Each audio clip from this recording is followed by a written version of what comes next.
The charity run by the Clintons has raised $2 billion since it was founded in 2001, $144.3 million in 2013 alone, but only a small fraction of the take went to its life-saving work, according to analysts who monitor nonprofits. The Bill, Hillary and Chelsea Clinton Foundation claims 88% of the money it raises goes to actual charity work, but experts who have looked at the books put the number at about 10%. The rest, they say, goes mostly to salaries, benefits, travel and fundraising. That claim is demonstrably false, and it is false not according to some partisan spin on the numbers, but because the organization's own tax filings contradict the claim, said Sean Davis, co-founder of The Federalist, a conservative online magazine. The foundation, originally called the Clinton Global Initiative, has come under close scrutiny as Hillary Clinton prepares for a presidential run.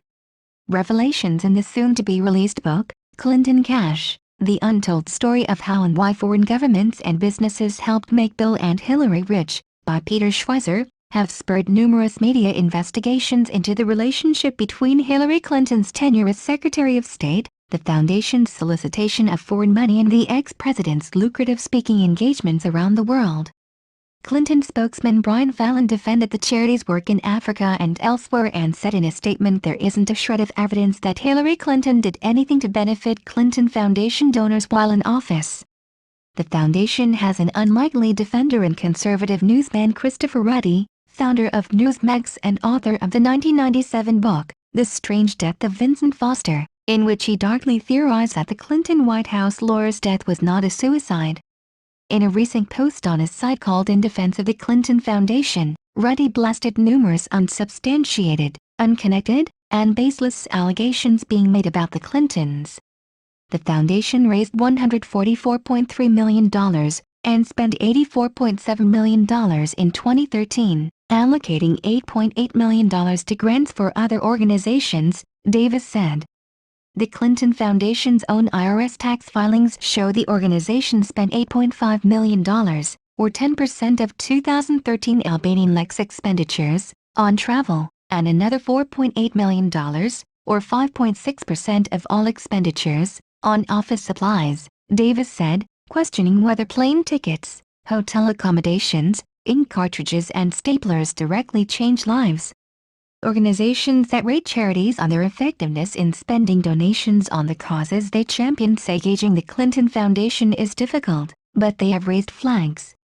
CharityNavigator.org added the Clinton Foundation to its watch list, noting the organization officials had previously evaluated this organization, but have since determined that this charity's atypical business model cannot be accurately captured in our current rating methodology. While maintaining its removal of the Clinton Foundation from its website is neither a condemnation nor an endorsement of this charity, the Clinton Foundation is one of only 23 charities on the watch list. Another charity rating organization, GiveWell, said the Clinton Health Access Initiative declined in November 2012 to participate in its review process, and hasn't since. The Clinton Health Access Initiative in 2008 and 2009 acted as a drug distribution powerhouse, purchasing $226 million in prescription drugs at a discount to distribute worldwide, a practice ended by 2012. In 2012, the Better Business Bureau reported the Clinton Foundation did not meet the standards of an accountable charity, failing on 6 counts, largely because of a lack of transparent financial reporting. According to the Better Business Bureau website, the charity is again under review and a new report will be released soon. Some of the financial reporting can be messy to follow, in part because the Clintons created separate entities, such as the Clinton Health Access Initiative, the Haiti Relief Initiative, Clinton Global Initiative, the Clinton Presidential Center and the Clinton Climate Initiative. While IRS filings show the Clintons do not receive a salary, compensation comes through other means, such as travel, speaking fees and consulting contracts. As first noted by Politico, the organization's 990 forms show travel costs for the Clinton Foundation more than doubled in 2013 to $8.448 million, largely because of extraordinary security and other requirements for the Clintons. Related image. Clinton Pics JPG expand/contract. The Clintons don't draw salaries from their family foundation, but critics say they benefit in other ways. AP Schweizer's book explores one way the foundation brought in money from donors who had business before the State Department, Fox News Channel reported.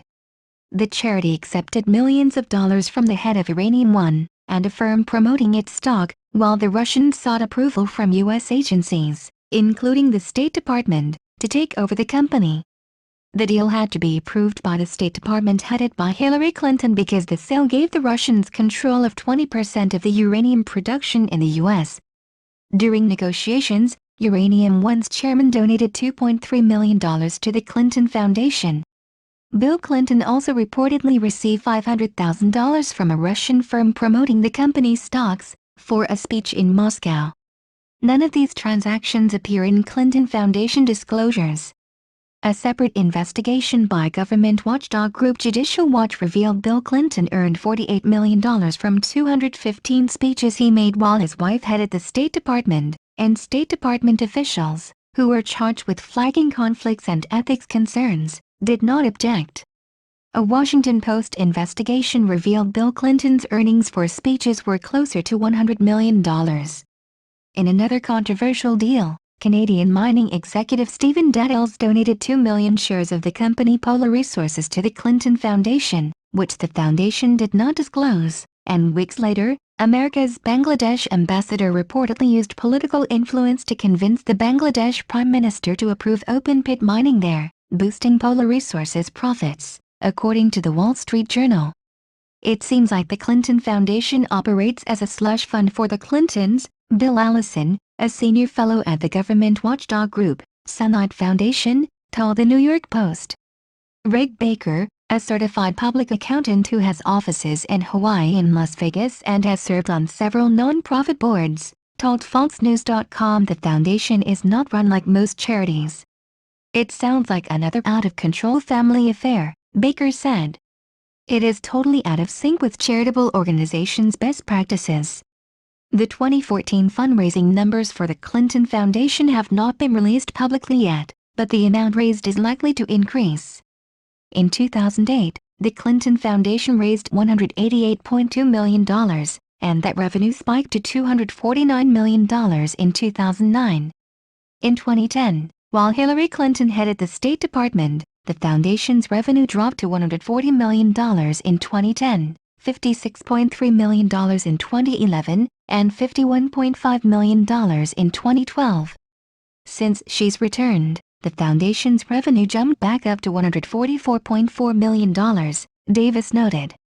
After a barrage of investigative reports across a wide variety of media highlighting the foundation's lack of transparency and disclosure, including during Hillary Clinton's tenure as Secretary of State, the Clinton Foundation announced last week it will amend its tax returns for the last 5 years.